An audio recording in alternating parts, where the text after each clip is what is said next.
The Humanist Codex, podcast number 6, the 5-minute series on formal logic, episode number 2, Argument and the Language of First-Order Logic. What is an argument? An argument is two or more premises with a conclusion which is said to logically follow. The most common argument as an example is 1. All men are mortal. 2. Socrates was a man. Therefore, Socrates was mortal. So here we have two premises and a conclusion which I argue logically follows from those premises. Now, there are only two ways in which you can attack my argument. The first is to say that one of the premises is in fact false. This is to attack the soundness of the argument. An argument is sound only if all of the premises are true. The second way to attack the argument is to attack the logic of it. That is to say that the conclusion cannot be said to logically follow from those premises. This is to attack the validity of an argument.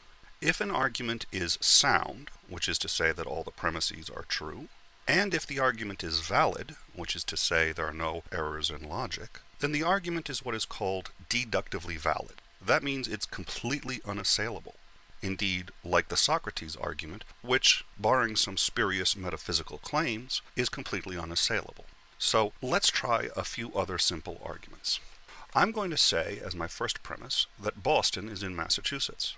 My second premise is that Massachusetts is in the United States. Therefore, I conclude that Boston is in fact in the United States. Now, a cursory glance at a globe will tell you that both of my premises are in fact true. Therefore, this is a sound argument. Further, the logic is good. I don't commit any fallacies here. The conclusion must necessarily follow from these premises. Therefore, the argument is valid. Since the argument is both sound and valid, this is a deductively valid argument. This argument is mathematically certain. But we can toy with this argument a bit to show you some other examples of combinations of soundness and validity. So let's change things up a bit.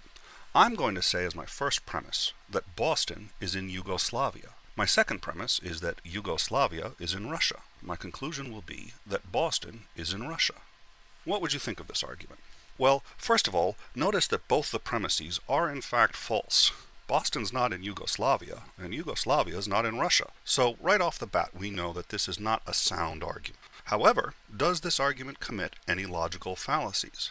The answer is no. If both of the premises were in fact true, the conclusion would have to be true. So, while this isn't a sound argument, it is in fact a valid argument. And of course, in this case, the conclusion is bad as well. However, a bad argument, either because it's not sound or not valid, is actually not a guarantee that the conclusion is wrong. On occasion, the conclusion can be correct in spite of the fact that the argument is rather poor. So let's try changing our argument slightly again. I'm going to say the city of Boston is in the state of Texas. I'm going to add that the state of Texas is in the United States. Therefore, Boston is in the United States. Now, in this case, one of our premises is true and one of them is false. Boston certainly is not in Texas. Because one of our premises is false, this argument is not sound. It is, however, still logically valid. But what's surprising about this argument is, even though it's not a sound argument, the conclusion is in fact correct. It's just correct for other reasons. The idea that just because you have either an unsound argument or an invalid argument, that means the conclusion can't be true, is actually a fallacy we'll be talking about later called, and this is true, the fallacy fallacy.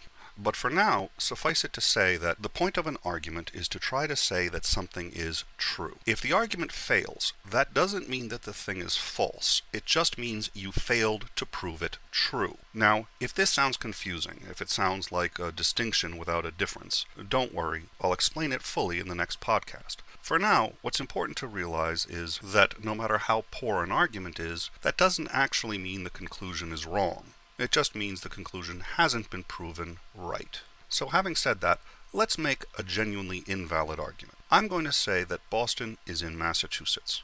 I'm also going to say that Dallas is in Texas. My conclusion, therefore, is that Boston is in the United States.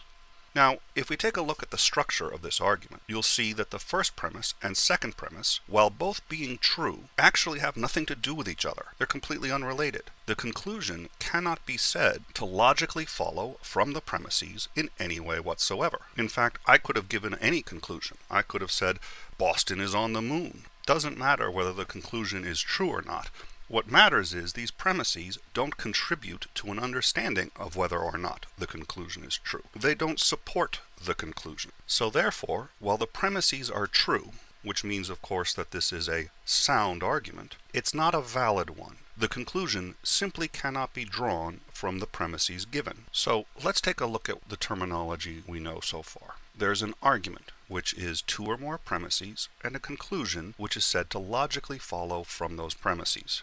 An argument is sound if the premises are all true, and it is valid if there are no faults in the logic and if in fact the conclusion can be said to logically follow from the premises. And it is deductively valid if it is both sound and valid at the same time.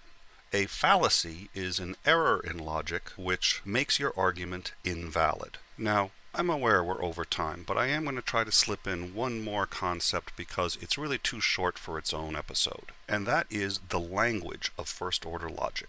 Logic is mathematical, and we can actually use letters and symbols to represent the different parts of an argument. This is extremely useful when we're trying to examine the structure of the argument to determine whether or not it's valid. We'll be doing this a lot, so let me give you a couple of examples. The easiest is to go back to our Boston example, but instead of saying Boston is in Massachusetts, I could replace those locations with letters and say B is in M. Then I could say M is in U, the United States.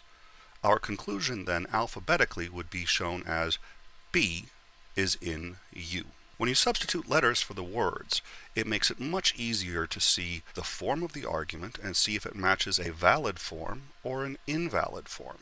Now, to make things easier, I just use the first letter in the name. But when using formal logic, normally we just start at the beginning of the alphabet, so properly formatted, the argument I just gave would actually be A is in B, B is in C, therefore A is in C.